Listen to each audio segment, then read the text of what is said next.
Okay, here we have one Gould Surfrider bass guitar. Now, for one reason or another, namely due to an accident, my back is bad.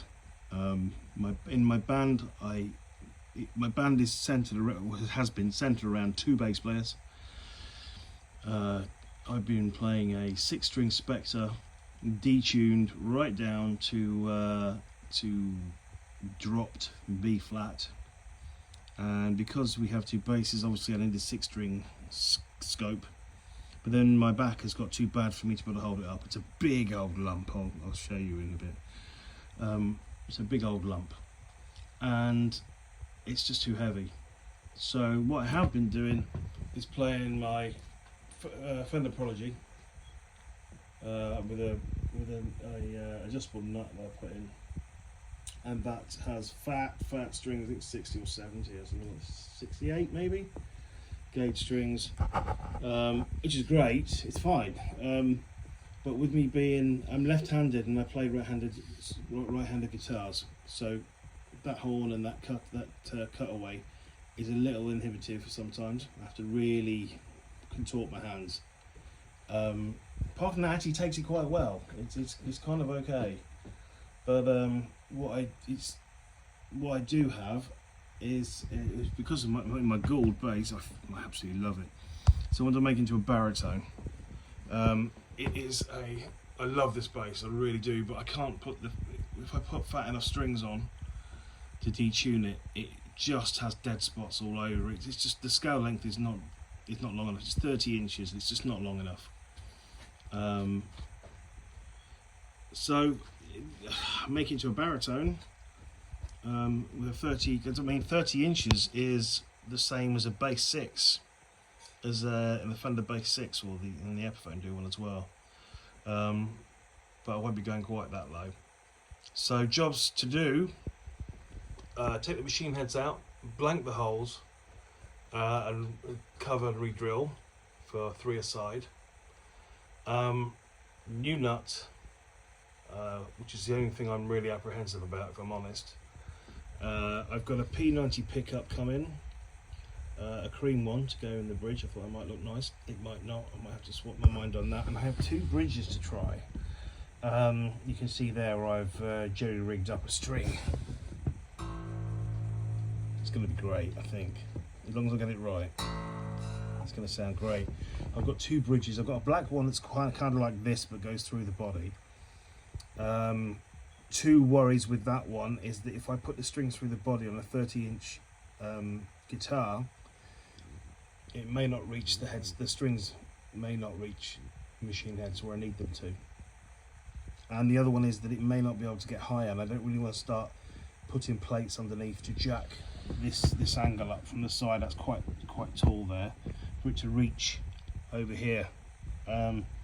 So I've also on its way, I've got a wraparound Gibson style Les Paul Junior bridge, but with adjustable intonation, not just those pre-cast saddles. It's actually manoeuvrable. I think it's a Wilkinson one. I think that's what I've got. All the hardware is going to be black. I may get a new scratch plate. The other thing I have coming is a Les Paul wiring harness. The reason for that is because I want 2 volumes. A volume for each pickup is what I mean. So I can kill the volume on the neck pickup, or have it really low as a clean sound to clean it up, and then full fat on the bridge. So for that, I might keep that soap bar in, because the actual bass one, it's on a bar. If I'm correct, it has a bar magnet that goes all the way across the strings, so I don't think that's going to be too much of a problem for actually picking up the signal from a 6-string. And if the tone's deep and warm and necky and quite trebly, it might lend itself to a clean tone really nicely. So I'm thinking of keeping those, but I want a lower output bridge. I think it's 10 or 11k. I think this one comes out at. It's Kent Armstrong. And yeah, so if I can wire them up nicely, then and the other thing as well, like I say, I might need a new scratch plate.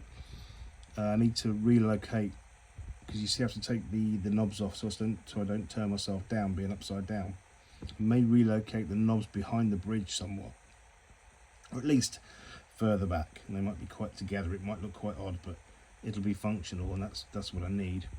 I'm not quite sure where I want to put the selector switch, because I do sometimes hit that, but that was as a bassist, and I'm going to be playing less up on the neck as a baritone guitarist now than I did on a bass, I think. I'm not sure, so I'm going to have to trial that or get a rotary knob on it or something, I don't know.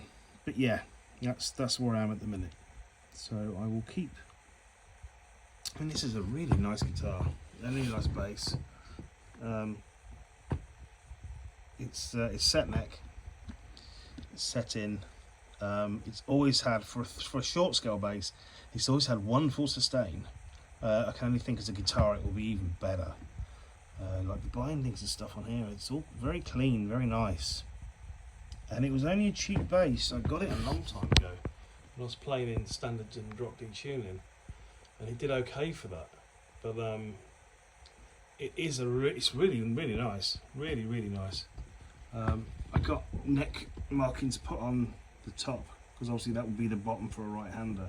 And the good thing about this bass, the thing I love about it, is the access and the fact that that's the way up it should go, and my way up, it looks the right way up.